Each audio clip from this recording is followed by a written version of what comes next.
Transportation. Whether you like it or not, it's just one of the main things that you use throughout your life. From taking the bus to school, riding your bike to the shops, or the long, agonizing trips to relatives' house. These are all things humans have just adapted to, but have they ever wondered what could be the future of transportation? Here, we'll be talking about the positives and negatives of potential future cars, and the potential solutions for using more efficient cars. We believe that electric cars are the solution, and we'll be talking about the pros and cons of electric cars. The electric cars. They are inferior in general compared to their competition, petroleum-based cars.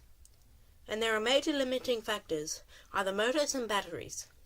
Lithium-ion batteries that are in the laptops have a very high energy density, which is the amount of megajoules of energy per kilogram, or D equals M over V. But conventional fuels have over 25 times the amount of energy as the best batteries. If the electric car is good, when it can run on clean, renewable energy, why hasn't everyone bought one yet, or made statements to buy them, if in the next 100 years there won't be any oil left to power its competition? Currently, the majority of Australia's power comes from fossil fuels, as they account for over 70% of the country's energy supply. If we wanted to run a car that runs off clean electrical energy, then it can be counterintuitive. So we wanted to find how much electrical energy we would need to put into an electric car.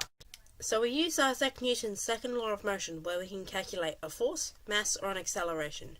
In this case, we wanted to know the force to find out how much energy we would need to accelerate our 1,000 kilogram car to 100 kilometers an hour.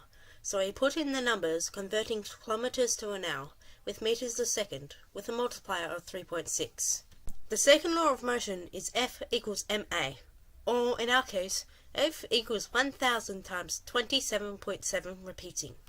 And that simple equation gives us around about 27,750 newtons, which will be rounded to 28 kilojoules.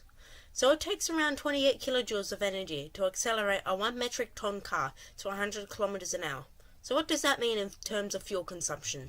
In a kilogram of diesel, or 1.25 litres, there's 48 megajoules of energy. If you had enough gears, you could theoretically get up to 48 kilometers a second with a kilogram of diesel. Of course, you cannot get up to 100,000 kilometers an hour in your BMW. Generally, you lose 75% of your total energy to heat, and so you only get up to 25,000 kilometers an hour. And among other losses like air friction and then friction on the axles and importantly brakes, we end up with a far inefficient car. And then we can only get up to 15,000 kilometers an hour.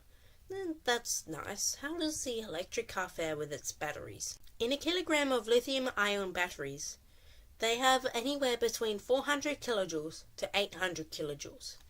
Usually, diesel is 100 times more dense in energy. Plugging in numbers again with a 600 kilojoule battery, we get 600 meters a second, or just breaking over 2,100 kilometers an hour.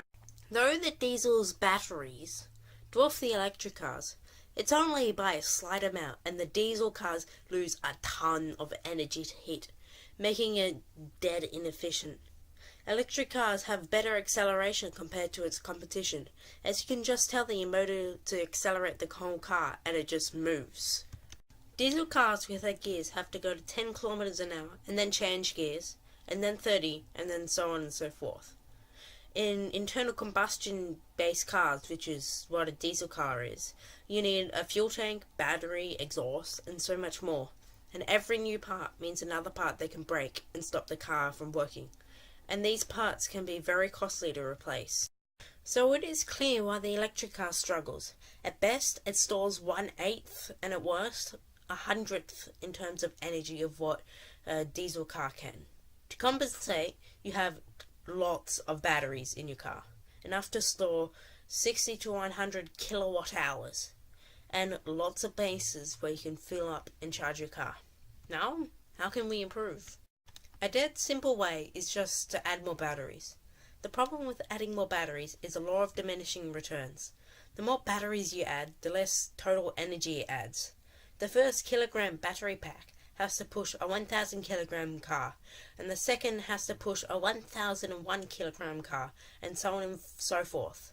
Eventually, a battery pack will have to push an infinity kilogram car, and it will give it no more energy.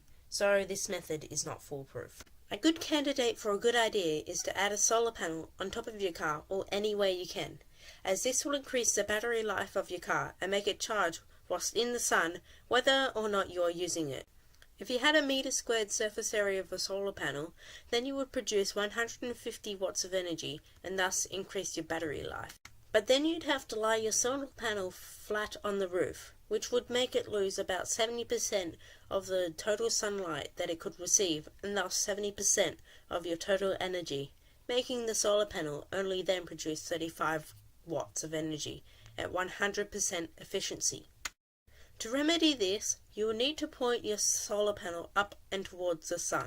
But you can't do that because you'd either lose the solar panel entirely due to air resistance, or you'd increase your drag and thus lose more kinetic energy, basically